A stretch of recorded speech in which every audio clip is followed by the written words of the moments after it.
Thanks, guys. There's been what seems like an endless update every day on the vaccine front this week. Governor Cuomo dropped some surprises on Monday, including broadening vaccine eligibility to those ages 30 and older, and next week, ages 16 and older can start getting their shots. We've heard from the past and from Chancellor Haney that SU is ready to give shots to students, but there's a lot to unpack with this week's changes.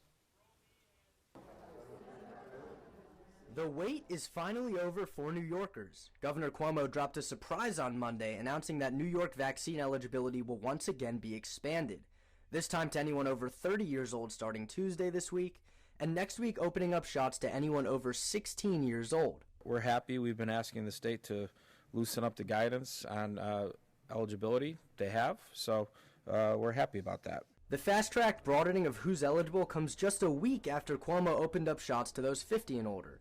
With Monday's surprise announcement, now the state is even ahead of the president's plan to have vaccines available to all adults by May 1st. For the vast majority of adults, you won't have to wait till May 1.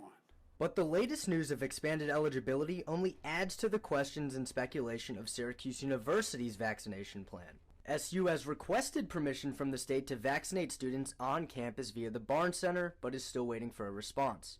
If approved as a vaccination site by the state, SU would not just be able to vaccinate students on campus, but it would also get its own supply of vaccine from the state, independent of Onondaga County. Syracuse University is ready to be activated as a point of distribution for the vaccine. Our Barnes Center staff has already been trained on the COVID vaccine protocol. In the meantime, the university is encouraging students to get their shots at sites such as the county's on-center and the state's fairgrounds, even lending campus trolleys as shuttles to and from the on-center this week.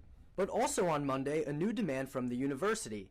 SU is now asking students who have received a COVID vaccine to upload their documentation to the patient portal.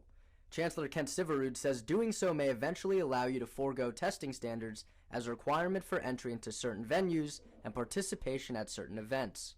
This leaves some students speculating about a future vaccine requirement for the fall 2021 semester, especially with Chancellor Syverud saying SU is planning for a fully in-person semester this fall. If you don't want to get a vaccine, that's your call, right? Forcing shots on somebody isn't something I'm comfortable with. People are going to want to be safe and on campus doing everything normally next fall, and so a vaccine would help accomplish that.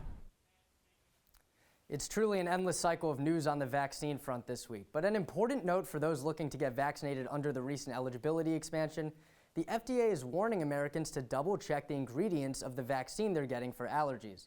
Full list of each vaccine's ingredients are on the FDA's website, but generally the FDA is urging those who had an allergic reaction to their first shot to skip out on their second.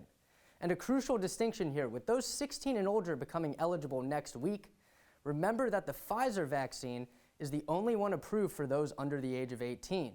Pfizer also announced this morning that its vaccine proved to be safe and effective during trials in kids as young as 12 years old. Here in Onondaga County, that Pfizer vaccine is the primary shot being administered at the state fairgrounds. County Executive Ryan McMahon said on Monday that Onondaga will soon be partnering with local high schools to vaccinate students. I'll be sure to keep you guys updated on this continuing story. Liam and Ryan, back to you.